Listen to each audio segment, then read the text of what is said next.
হৃদের কনুইয়ের ব্যথাটা শুভ্রের কণ্ঠ শুনে যেন মুহূর্তেই উবে গেল। ও চমকে মাথা তুলে তাকালো। ছাদের আবছা অন্ধকারে রেলিং এর ধারে দুই হাত পকেটে ঢুকিয়ে ঠোঁটে এক চিলতে সেই চেনা বাঁকা হাসি নিয়ে দাঁড়িয়ে আছে ওর নবাব সাইফান শুভ্র চৌধুরী। শুভ্রের সেই তীক্ষ্ণ দৃষ্টি সরাসরি হৃদের চোখের ওপর নিবদ্ধ। শুভ্রকে ওভাবে শান্ত আর হাসি মুখে দেখতেই হৃদির মনের ভেতর অভিমানটা আরো চড়া দিয়ে উঠল। একটু আগে শুভ্র ওর ওপর কতটা রাগ দেখালো, আর এখন যেন কিছুই হয়নি। হৃদে একটা তার ছেলের হাসি দিয়ে গাল ফুলিয়ে উঠে দাঁড়ালো।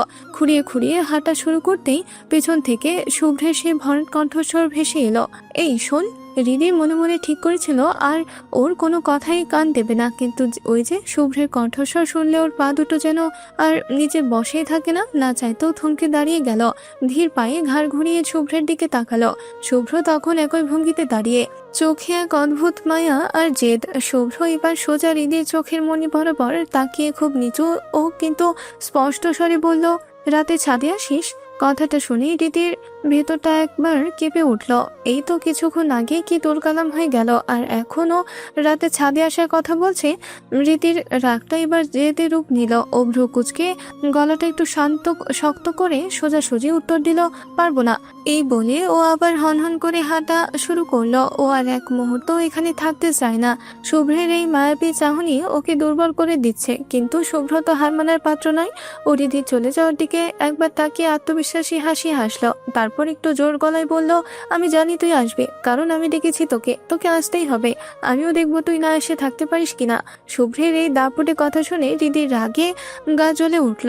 ও কি ওর হাতের পুতুল নাকি যে ডাকলে যেতে হবে? হৃদি আর পিছনে ফিরে তাকালো না। বেশি করে মুখ বাঁকিয়ে দ্রুত ছাদে সিঁড়ি দিয়ে নামতে লাগলো। নামতে নামতে ও দাঁতে দাঁত চেপে বিড়বিড় করে নিজেকে নিজে শাসাতে লাগলো, যাব না আমি, মরে গেলেও যাব না। ও মনে করে কি নিজেকে? আমিও দেখবো আমি যাই কি না। হ্যাঁ। বাড়ির উঠোনে একলা দাঁড়িয়ে শুভ্রা এক মনে অন্ধকার আকাশের দিকে তাকিয়ে রইল। সারাদিন হই হুল্লোড় আর টুকটাক হাসাহাসিতে কাটলেও এই নিঝুম সন্ধ্যায় নিজের ভেতরটা কেমন জানি ফাঁকা লাগছে। খুব একা একা বোধ করছে ও। হঠাৎ স্তব্ধতা ভেঙে পেছন থেকে এক পরিচিত কণ্ঠস্বর ভেসে এলো, শুভ্রা। শুভ্রা ধীর লয়ে ঘাড় ঘুরিয়ে দেখলো ঈশান দাঁড়িয়ে আছে। আজ সারাদিন ঈশানের সাথে ওর একটা কথাও হয়নি, অথচ অন্যদিন হলে ঈশানকেও জ্বালিয়ে মারত। আর আজ দুজনেই কেমন চুপচাপ। শুভ্রার এই অস্বাভাবিক শান্ত থাকাটা ঈশানেরও একদম পছন্দ হচ্ছে না। শুভ্রা নির্লিপ্ত গলায় বলল, কিছু বলবেন? ঈশান একটু এগিয়ে এসে নরম সুরে জিজ্ঞেস করলো, কি হয়েছে তোমার, মন খারাপ? শুভ্রা আবার এক আকাশের দিকে দৃষ্টি ফিরিয়ে নিল। উদাস গলায় বলল, না এমনি। ঈশান এবার সরাসরি ওর চোখের দিকে তাকিয়ে বলল, আজ সারাদিন আমার সাথে একটা কথাও বলনি। আচ্ছা, তুমি কি আমার উপর কোনো কারণে রাগ করেছো? শুভ্রা ম্লান হেসে জবাব দিল, না, রাগ করিনি। ঈশান একটা স্বস্তির নিঃশ্বাস ফেলল, রাগ না করলেই ভালো। শুভ্রা শুধু ছোট করে উত্তর দিল, ঈশান আর কথা বাড়ালো না, এক বুক দীর্ঘশ্বাস ফেলে সেখান থেকে চলে গেল। শুভ্রা অনেকক্ষণ ওর চলে যাওয়ার দিকে পথের দিকে বিষণ্ণ চোখে তাকিয়ে রইল। ঈশানের এই হঠাৎ চুপ হয়ে যাওয়ারটা যেন শুভ্রার মনের মেঘটাকে আরো ঘন করে তুলল। মনটা কেমন জানি আগের চেয়েও বেশি ভারী হয়ে এলো। চারিদিকে এখন ঘুটঘুটে অন্ধকার। ঝিঝি পোকার একটানা ডাক আর দূরে শেয়ালের হুক্কা হওয়ার শব্দ মিলে এক অদ্ভুত নিস্তব্ধতা তৈরি করেছে।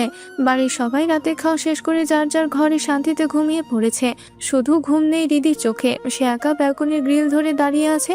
ওর অবাধ্য মনটা প্রতি সেকেন্ডে ওকে খোঁচা দিচ্ছে, একবার ছাদে যা, ও তোকে ডেকেছে। কিন্তু হৃদি জেদ ধরেছে, সে কিছুতেই যাবে না। বড় বাজে এই মনটা, থাকে নিজের শরীরে অথচ সারাক্ষণ চাতক পাখির মতো ধ্যানে থাকে অন্য একজনের। হৃদি নিজের নখ কামড়াতে কামড়াতে ভাবলো, না, কিছুতেই যাব না। ও মনে করে কি নিজেকে ডাকলে যেতে হবে? হঠাৎ হৃদির কাঁধে কেউ আলতো করে হাত রাখলো। নিস্তব্ধতায় চমকে উঠে হৃদি পেছনে তাকিয়ে দেখলো শুভ্রা দাঁড়িয়ে। শুভ্রার চোখেও ঘুমের লেশমাত্র নেই। ও নরম গলায় বলল, এভাবে একা দাঁড়িয়ে আছিস কেন, ঘুমাবি না? হৃদি নিজেকে সামনে নিয়ে একটু ম্লান হেসে বলল, ঘুম আসছে না রে, তাই এখানে এসে দাঁড়ালাম। একটু ঝিরঝিরে বাতাস লাগছে, ভালোই লাগছে। কিন্তু তুই কেন জেগে? তোর চোখেও কি ঘুম নেই? শুভ্রা হৃদের পাশে এসে রেলিংয়ে ভর দিয়ে দাঁড়ালো। আকাশের এক কোণে এক ফালি চাঁদের দিকে তাকিয়ে উদাস স্বরে বলল, না রে, আমারও একই দশা। বিছানায় পাশোপাশ করছিলাম, কিন্তু চোখে একদমই ঘুম ধরা দিচ্ছে না। হৃদি একটু কৌতুক মেশানো গলায় ফিসফিস করে জিজ্ঞেস করলো, কেন রে, লক্ষণ তো ভালো ঠেকছে না, প্রেমে পড়েছিস নাকি? শুভ্রা কিছুক্ষণ চুপ করে রইল। একটা দীর্ঘশ্বাস ফেলে ওর মনে জমানো অস্থিরতাটুকু প্রকাশ করে ফেলল। প্রেমে পড়েছে কিনা জানি না, কিন্তু জানিস, একজনের মুখটা সারাক্ষণ চোখের সামনে ভাসছে। তাকে অন্য কোনো মেয়ের সাথে কথা বলতে দেখলে বা অন্য কারো পাশে দেখলে আমার ভেতরটা কেমন জানি জ্বলে ওঠে। একদম সহ্য করতে পারছি না আমি তাকে অন্য কারোর সাথে। হৃদি অবাক হয়ে চোখ কপালে তুলে বলল, বলিস কি? তার মানে তুই নির্ঘাত প্রেমে পড়েছিস? কে সেইজন? আমাদের চেনা কেউ? শুভ্রা একটু ম্লান হাসলো। ওর চোখে এক বুক কাকতি। অধীর গলায় বলল, আমাকে আরেকটু সময় দে, আমি আগে নিজে মনের কাছে নিশ্চিত হই, তারপর সবটা তোকে খুলে বলবো, কথা দিচ্ছি।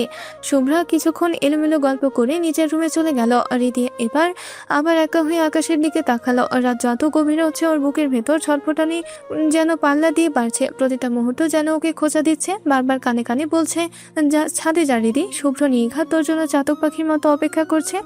হৃদি দাঁতে দাঁত চেপে বিড়বিড় করে ও নিজের অবাধ্য মনকে এক চোট গানে দিয়ে উঠল, বানের মন, আমার শরীরে আমার রক্তে গন্ধে মিশে আছিস তুই, অথচ নিজের চেয়েও আমার ওই পাষাণ জামাইয়ের কথা ভাবছিস বেশি। সাহস কত দেখ!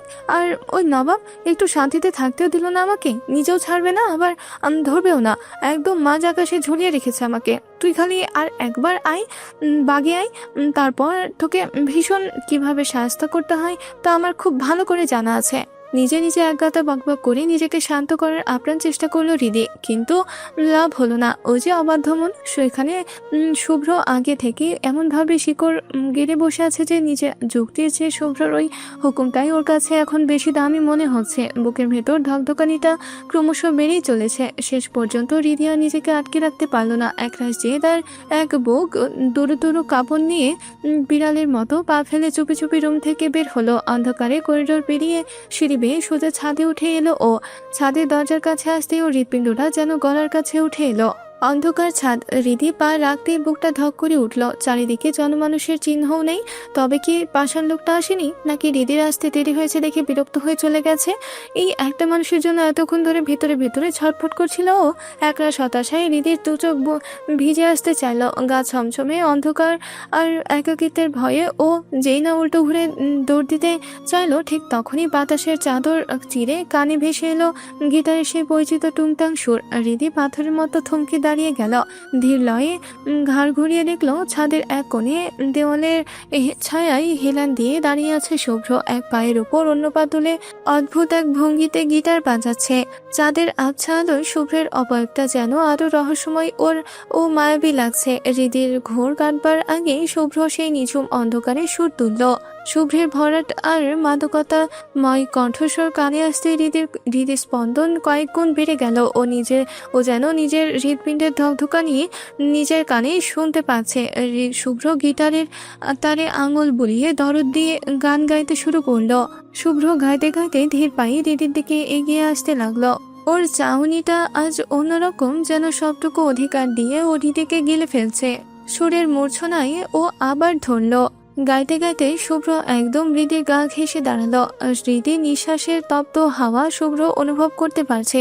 ও হৃদির চোখের গভীর অতলে নিজের দৃষ্টি ডুবিয়ে দিয়ে চূড়ান্ত আকুতি নিয়ে গেয়ে উঠল। শুভ্রের গানের রেশটুকু রাতের নিস্তব্ধ বাতাসে মিলিয়ে গেল।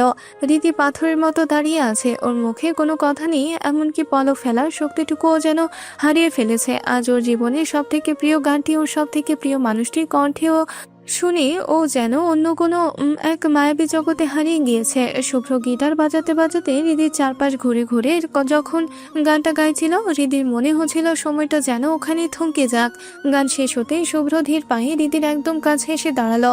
ওদের মাঝে দূরত্ব এখন এতটাই কম যে হৃদি শুভ্রের শরীরের তপ্ত ঘ্রাণ আর ও হৃদস্পন্দনের তাল স্পষ্ট অনুভব করতে পারছে। শুভ্র গিটারটা একপাশে রেখে হৃদির চোখের দিকে তাকিয়ে ঠোঁটের কোণে সেই চিরপরিচিত বাঁকা হাসিটা ফুটিয়ে তুলল। তারপর নিচু গলায় বলল, বলেছিলাম না ম্যাডাম, আপনি না এসে থাকতেই পারবেন না। পারলেন কই, শেষমেশ তো সেই আসতেই হলো। অবশ্য কোনো প্রেমিক যখন তার প্রেমিকাকে গভীর রাতে এভাবে ডাকে, সেই প্রেমিকার না এসে থাকার মতো সাধ্য বা ক্ষমতা কোনোটাই আসলে থাকে না। শুভ্রের এই আত্মবিশ্বাসী আর কিছুটা দাপটে কথায় হৃদির ঘরটা মুহূর্তেই চট করে ভেঙে গেল। ওর বুকের ভেতরটা তোলপাড় করে একরাশ অভিমান আর জেদ দানা পাকিয়ে উঠল। নিজেকে সামনে নিয়ে ও ঝট করে মুখটা অন্যদিকে ফিরিয়ে নিল। গাল ফুলিয়ে অভিমানে একদম পাল্লা দিয়ে ও তড়িৎ উত্তর দিল, বেশি বুঝবেন না তো, এখানে আমি কারো হুকুম মেনে বা কারো কথায় আসিনি। আমার নিজের ঘরে দম বন্ধ লাগছিল, ভালো লাগছিল না, তাই একটু হাওয়া খেতে এসেছি। আপনি এখানে আছেন কি নেই তাতে আমার কিছু যায় আসে না। হ্যাঁ। শুভ্র হৃদির অভিমানী কথা শুনে এক মুহূর্ত থামল না। সে পকেটে হাত ঢুকিয়ে নির্বিকার ভঙ্গিতে বলল, তাই তাহলে মিছিমিছি এখানে দাঁড়িয়ে সময় নষ্ট করার তো কোনো দরকার নেই, চলে যান। হৃদি অপমানে রাগে গা রিরি করে উঠল। ও ঝট করে শুভ্রের চোখের দিকে তাকিয়ে চ্যালেঞ্জের সুরে বলল, চ্যালেঞ্জ করছেন আমাকে? শুভ্র ঠোঁটের কোণে এসে বাঁকা হাসিটা ধরে রেখে শান্ত গলায় জবাব দিল, মোটেই না। আমি কেন চ্যালেঞ্জ করতে যাব? আপনার ভালো লাগছে না তাই আপনি চলে যাবেন, এটাই তো স্বাভাবিক। হৃদি দাঁতে দাঁত চেপে বলল, ঠিক আছে যাচ্ছি। এই বলে ও আর এক মুহূর্ত সেখানে দাঁড়ালো না। গটগট করে হেঁটে ছাদ থেকে নামার জন্য পা বাড়ালো। ওর ভেতরে তখন দাউ দাউ করে জেদ জ্বলছে। ও দেখাতে চাই যে ও শুভ্রের কোনো তোয়াক্কা করে না, কিন্তু ছাদের দরজা ঠিক চৌকাঠে পা রাখতেই পেছন থেকে আবারও শুভ্রের সেই মাদকতাময় সুর ভেসে এলো, যেন বাতাসের ঝাপটার মতো এসে হৃদির পিঠে আছড়ে পড়ল। হৃদির পা দুটো যেন কেউ শিকল দিয়ে মাটির সাথে আটকে নিল। ওর মনে হলো সামনে ডেকে আর 1 ইঞ্চও জমিও এগোনোর মতো ক্ষমতা বা শক্তি ও শরীরে অবশিষ্ট নেই। ও সেখানে পাথরের মূর্তির মতো থমকে দাঁড়িয়ে রইল। বুকটা তখন কামারের হাঁপড়ের মতো ওঠানামা করছে। ও জানে ও হেরে গেছে। শুভ্র নামক পুরুষটার কাছে সে হারছে, প্রতিবার হারছে। এই গল্পের পরবর্তী অংশ আমাদের নতুন চ্যানেলে আপলোড হয়ে গেছে। এই গল্পের পরবর্তী অংশের লিংক কমেন্ট বক্সে পিন করে দেওয়া হয়েছে। সবাই লিংকে ক্লিক করে এই গল্পের পরবর্তী অংশ দেখুন। আর সবাই আমাদের চ্যানেলটিকে সাবস্ক্রাইব করে পাশে থাকবেন। আর যারা এখনো কমেন্ট বক্সে লিংক পাননি, একটু অপেক্ষা করুন। এই ভিডিওর ওপরে গল্পগুলো ভেসে উঠবে, সেখান থেকে ক্লিক করে গল্পগুলো দেখে নিতে পারবেন। ধন্যবাদ সবাইকে। এই গল্পের পরবর্তী অংশ আমাদের নতুন চ্যানেলে আপলোড হয়ে গেছে। এই গল্পের পরবর্তী অংশের লিংক কমেন্ট বক্সে পিন করে দেওয়া হয়েছে। সবাই লিংকে ক্লিক করে এই গল্পের পরবর্তী অংশ দেখুন। আর সবাই আমাদের চ্যানেলটিকে সাবস্ক্রাইব করে পাশে থাকবেন। আর যারা এখনো কমেন্ট বক্সে লিংক পাননি, একটু অপেক্ষা করুন। এই ভিডিওর ওপরে গল্পগুলো ভেসে উঠবে, সেখান থেকে ক্লিক করে গল্পগুলো দেখে নিতে পারবেন। ধন্যবাদ সবাইকে। এই গল্পের পরবর্তী অংশ আমাদের নতুন চ্যানেলে আপলোড হয়ে গেছে। এই গল্পের পরবর্তী অংশের লিংক কমেন্ট বক্সে পিন করে দেওয়া হয়েছে। সবাই লিংকে ক্লিক করে এই গল্পের পরবর্তী অংশ দেখুন। আর সবাই আমাদের চ্যানেলটিকে সাবস্ক্রাইব করে পাশে থাকবেন। আর যারা এখনো কমেন্ট বক্সে লিংক পাননি, একটু অপেক্ষা করুন। এই ভিডিওর ওপরে গল্পগুলো ভেসে উঠবে, সেখান থেকে ক্লিক করে গল্পগুলো দেখে নিতে পারবেন। ধন্যবাদ সবাইকে। এই গল্পের পরবর্তী অংশ আমাদের নতুন চ্যানেলে আপলোড হয়ে গেছে। এই গল্পের পরবর্তী অংশের লিংক কমেন্ট বক্সে পিন করে দেওয়া হয়েছে। সবাই লিংকে ক্লিক করে এই গল্পের পরবর্তী অংশ দেখুন। আর সবাই আমাদের চ্যানেলটিকে সাবস্ক্রাইব করে পাশে থাকবেন। আর যারা এখনো কমেন্ট বক্সে লিংক পাননি, একটু অপেক্ষা করুন। এই ভিডিওর ওপরে গল্পগুলো ভেসে উঠবে, সেখান থেকে ক্লিক করে গল্পগুলো দেখে নিতে পারবেন। ধন্যবাদ সবাইকে। এই গল্পের পরবর্তী অংশ আমাদের নতুন চ্যানেলে আপলোড হয়ে গেছে। এই গল্পের পরবর্তী অংশের লিংক কমেন্ট বক্সে পিন করে দেওয়া হয়েছে। সবাই লিংকে ক্লিক করে এই গল্পের পরবর্তী অংশ দেখুন। আর সবাই আমাদের চ্যানেলটিকে সাবস্ক্রাইব করে পাশে থাকবেন। আর যারা এখনো কমেন্ট বক্সে লিংক পাননি, একটু অপেক্ষা করুন। এই ভিডিওর ওপরে গল্পগুলো ভেসে উঠবে, সেখান থেকে ক্লিক করে গল্পগুলো দেখে নিতে পারবেন। ধন্যবাদ সবাইকে।